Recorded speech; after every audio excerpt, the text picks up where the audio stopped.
Ford versus Ferrari, or as it's called over here, Le Mans 66, is directed by James Mangold, and this stars Christian Bale and Matt Damon. It follows the events of the 1966 24-hour Le Mans race, as you can probably guess, is held in France. It features a determined team of American engineers and designers, all led by the visionary himself, Carroll, Shelby, played by Matt Damon, and also a British driver, Ken Miles, played by Christian Bale. And they build the first Ford racing car, the Ford GT40, and so they finally have the potential to challenge Ferrari in 1966. There have really been some great films this year, especially at this time around towards the end of the year. It's really saved it, and I gotta say, this film joins it. This film joins the likes of some fantastically made films this year, and I'm just so happy to say that. This film was an absolute blast. It excels at evoking the thrill of a racing film, and it's so similar to how I felt for a film like Rush. I think it's easily one of the best. I think this film is a tad bit better than Rush, in my opinion, and that says a lot because I love that film. And watching this film makes me want to watch a film like Rush again. This film is 150 minutes long, and I never felt that time. I never felt the timing. That's how good the film is. That's how focused I was on the screen, and I never really zoned out. I was just always in the entire time, and I enjoyed myself way more than I expected. I always focused on what was going on. I never really once zoned out. I was just in for the whole time. The first scene had me excited, really. It had me excited already. It was so just full of adrenaline, and it kept me going throughout the entire film. And that's the thing that I've got to say. The racing sequences, my God, they did an amazing job. I know there are some CGI in there, and I would expect there to be, but it looked so good, it looked so realistic, and I could tell the budget for this film was pretty high, and it just looked incredible. The racing sequences looked real. You could tell what was going on in each of the scenes that they were doing. I can tell there were a lot of continuity errors that they had to fix, but I was so impressed that I could hardly see any errors. Imagine the amount of time that they have to put into fixing every single bit of error that there was. And of course, in a racing film like this, there obviously will be, but the fact that they fixed all of it, made it look so real, is worth going to see, especially on the big screen, those big speakers, and you are there listening to that sound, revving, the engine, everything, the cars racing each other is just something of a thrill ride, and that's how I would describe this film. It's a thrill ride. Like I said, the budget for this film is very high, I could tell. I think it was very nearly $100 million budget film, 96 million inaccurate. This much money on a true story is pretty much unheard of. And nowadays, very low budgets for true events of a film, of a story. This one, they gave it everything. This one, they really cared about it. They really wanted to make things right, especially with the amount of money that they're going to put into it. It was worth it. Let's go to the performances. Christian Bale, again, like always, is excellent. He's fantastic, and he's definitely going to get a nomination this year, 100%. Going from gaining all those pounds in the film Vice, going back to shredding them and completely just losing a ton of weight for this film is fantastic, and that's exactly what he's really much known for. The amount of dedication this guy puts in every film is what it's all about, and you can tell with the way he acts in this film. I tip my hat off to him. He's amazing in this film, and so is Matt Damon. Matt Damon is incredible in this film, and especially both of them together on screen. They work very, very well. The chemistry is on point, and every single time they share the screen, it's a delight. It really is. Especially one scene, which was very, very funny. I was laughing for quite a while. It's how they interact. It's how there is the back and forth banter between the two.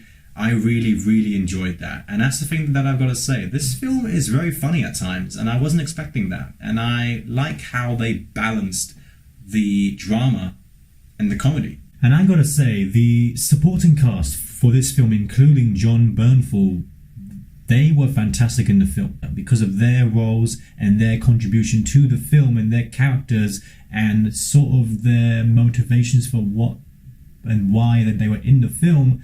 It helped a lot. And it wasn't just, supporting casts and them not being that interesting. They were very interesting, and their roles were very fleshed out, and it made me care just more about them. It's all realistic, and it's so realistic that it stays true to what the story is and what they're telling in the story. It's all very, very real, but at the same time doesn't shy from making the audience feel many emotions. At times it's to do with sadness, and there are some scenes that really do apply to that. I think after watching the film, I kind of feel bad that I didn't, release more emotion in the film. I kind of want to go see it again and just sort of cry my eyes out in a few scenes here and there. That's how good this film is. It makes me want to go see it again just for those scenes because of how touching they were and how they impacted me. But the film is very heartwarming at times too, especially with the dynamic on-screen relationship between a father and a son. Christian Bale and the son as well, they both do an immaculate job. There is one scene involving incredible cinematography. The shot is fantastic, and I think it's one of the best work that I've seen all year.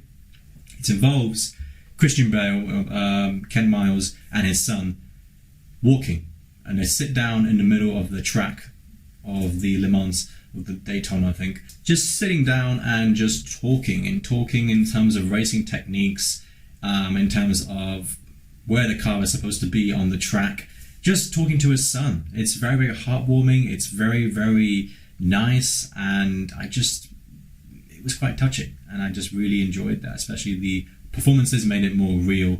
And so that was a thing that it was just a thing of beauty. And you can see behind them, the sky is just it's perfect, it's no clouds, it's all blue. The color is phenomenal. But one of the biggest praises that I can give to this film really is the soundtrack score. The soundtrack score is absolutely incredible. As soon as I got out of the film and went back home, I literally put on the soundtrack and I was absolutely excited. I was riveted as well. Marco Beltrami, I hope that's how you pronounce the name. Fantastic job with the score. I think the experience of watching this film, what made it even better is I went in this film knowing nothing.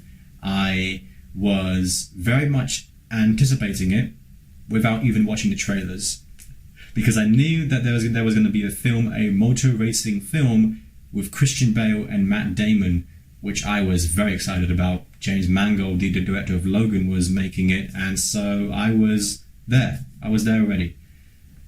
But I knew nothing about the events. I knew nothing about what the true events or any of the characters were or the people. I knew absolutely nothing. I went in this film completely blind, and that's the way it should be. That's the way you should go into this film. If you know what happens, fine. Definitely go and see it. It's still worth watching, but it has a more of a special element when you know nothing about the film before going to see it.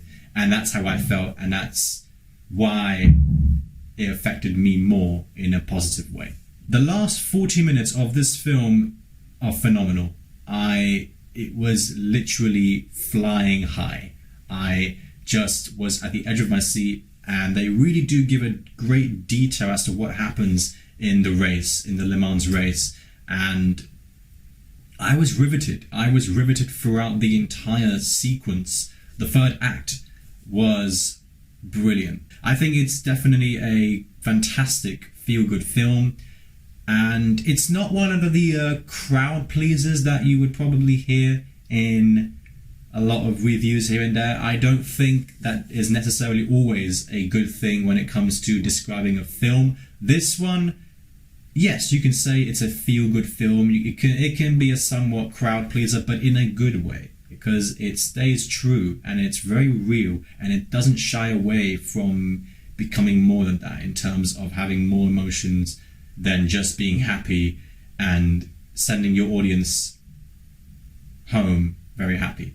It's not that, but it sends, with this film, it sends the audience, it sent me away just thinking about it the entire time. It's not forgettable. I will always remember it. As for a few flaws or whatever, I don't think there really are any, except for the fact that maybe I wanted to see more of Matt Damon's character development. I wanted to see some of his backstory, perhaps how he transitioned into being a businessman, making cars, and being that visionary that I always trusted in Christian Bale's character of Ken Miles. I wanted to see how their relationship formed.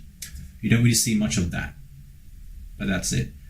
Only thing is, I think there are a few scenes right at the beginning where they may drag, but at the same time, they just lift it off right when you expect it to be. And so that's it. Those are the only minor little things that I can think of. And I'm really thinking, I'm really trying to reach here. Other than that, this film is a blast. And I'm going to give Le Mans 66 or Ford versus Ferrari an A. What do you guys think? Thank you for watching. Your thoughts down below. No spoilers, of course. And I'll see you very soon.